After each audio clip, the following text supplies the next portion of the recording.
Hay un versículo, un capítulo precioso en el Antiguo Testamento en que se describen las vestiduras del sacerdote.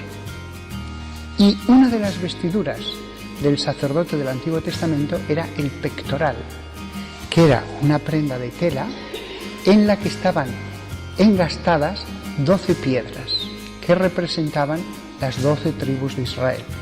Y para que no quedara duda de cuál era el simbolismo, Dios dijo que sobre cada piedra se inscribiera el nombre de cada tribu. ¿Cuál era el sentido de este pectoral con las 12 piedras? El sentido era que el sumo sacerdote, porque solo lo llevaba él, cuando entraba delante de la presencia de Dios en el Santa Santorum, era como si llevara sobre su corazón al pueblo entero. Él representaba al pueblo y lo presentaba ante Dios.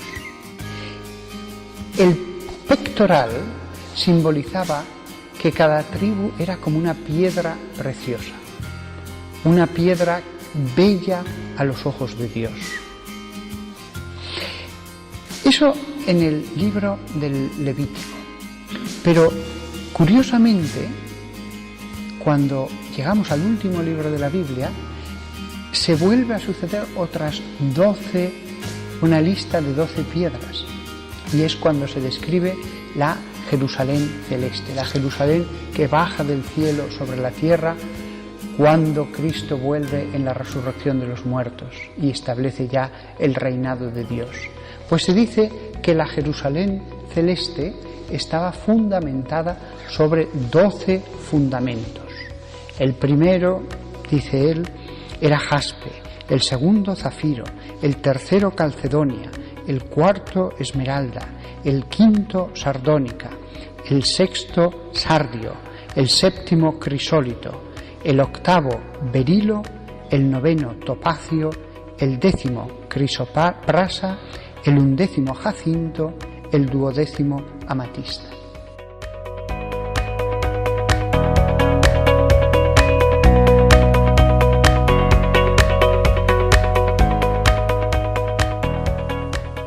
¿Qué son esos 12 fundamentos? Esos 12 fundamentos son los 12 apóstoles. El reino de los cielos, la Nueva Jerusalén, está fundada sobre esas 12 piedras preciosas que son los apóstoles. Y allí donde se han construido catedrales en todo el mundo, desde hace siglos y siglos, en la puerta, en el centro suele estar Cristo. Y alrededor, de muchas maneras distribuidos, los 12 apóstoles. ¿Por qué? Porque ellos no son 12 santos más, son 12 piedras, 12 fundamentos sobre los que se eleva la nueva fe, sobre los que se eleva la predicación en el Evangelio. No son un santo más. Fijaos que en la misa a veces mencionamos a algunos santos, algunos mártires, pero muchas veces mencionamos a los apóstoles, porque ellos son el fundamento.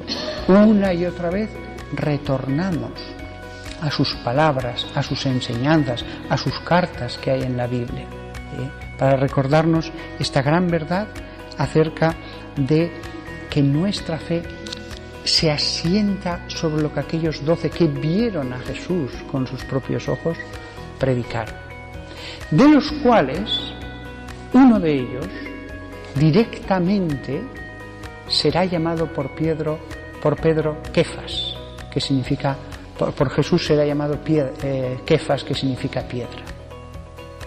Si los 12 son 12 fundamentos, uno, incluso en el nombre que Jesús le dio, se le dirá: tú eres piedra. Es verdad que los 12 son fundamentos, pero todos se asientan sobre Pedro. Pedro es el primero entre ellos. Imposible edificar la iglesia si no es sobre el fundamento de Pedro. Y Cristo mismo era también otra piedra, la piedra angular.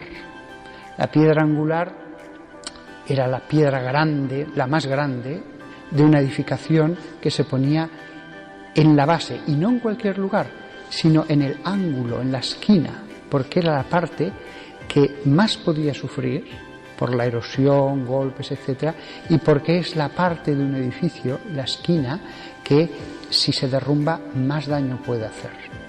No es lo mismo una piedra en un lateral que en una esquina, curiosamente, como bien saben los arquitectos. Por eso siempre la piedra más grande iba allí, no iba a otro lugar, ni iba a lo alto, ni iba a otro sitio, sino, como bien sabían, de hecho es una piedra que hasta tiene nombre, piedra angular. Cristo es la piedra sobre la que se asientan los otros 12 fundamentos. Estamos hablando de cosas evidentemente como una parábola, pero en la parábola los 12 fundamentos se asientan sobre esa piedra. Y hay un versículo incluso en el Antiguo Testamento, en Isaías, mucho antes de Cristo, que dice así: por tanto, Yahvé el Señor dice así: he aquí que yo he puesto en Sión por fundamento una piedra probada, angular, preciosa, de cimiento estable.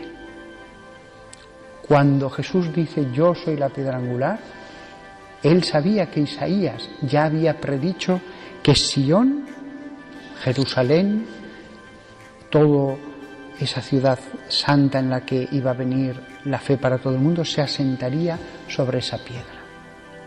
Y para completar esto, San Pedro, muchos años después, cuando ya era el predicador, escribió una carta, y en la primera carta de San Pedro les dice: vosotros como piedras os vais integrando en la construcción. Llama a los cristianos piedras vivas. La piedra puede ser bella, fuerte, resiste.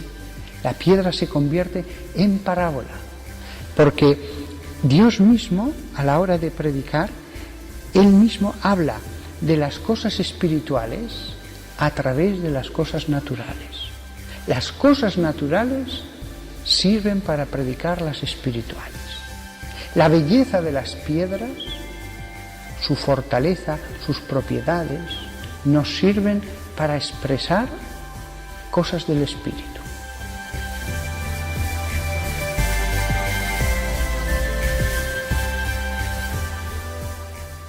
Eso sí, hay que tener cuidado, porque los hombres sin fe, los hombres que no son cristianos, los que no creen al final en el reino de los cielos, a veces cambian esa fe en Dios por propiedades absolutamente irrazonables en las cosas materiales. Y todos conocemos cómo en nuestra época personas de la nueva era pues creen que las piedras tienen poderes mágicos. Eso entre los cristianos no debe ocurrir. Las piedras nos predican por su belleza. Las piedras expresan la belleza de Dios, pero las piedras no tienen poderes mágicos. Las piedras dan belleza. Es curioso que cuando la gente ha abandonado la fe en el espíritu, tienen fe en las cosas materiales, tienen fe en las cosas mágicas. Vosotros tened todas las piedras que queráis por su belleza, pero allí acaba el poder de las piedras. No podemos pensar ni que vamos a tener más armonía, ni más suerte, ni cosas por el estilo por ellas. Ahora bien, tampoco vamos a dejar de admirar la belleza que Dios ha puesto en las piedras porque otros crean que son más de lo que son. De algunas piedras del Antiguo Testamento y de algunas del Nuevo no sabemos exactamente cuáles son. Tenemos la palabra hebrea, pero ya saber exactamente a qué piedra corresponde alguna de ellas es un poco difícil, no hay forma de saberlo. Entonces, las piedras que os voy a enseñar son una aproximación. Y no debemos sentir ninguna pena porque no se haya conservado el significado preciso de la palabra a la que se referían, porque lo que Dios quería expresar era la belleza. El que fuera una piedra u otra piedra, eso no importaba tanto. No quería que pensáramos que tenía alguna importancia excesiva. No, Dios solamente nos estaba diciendo la belleza.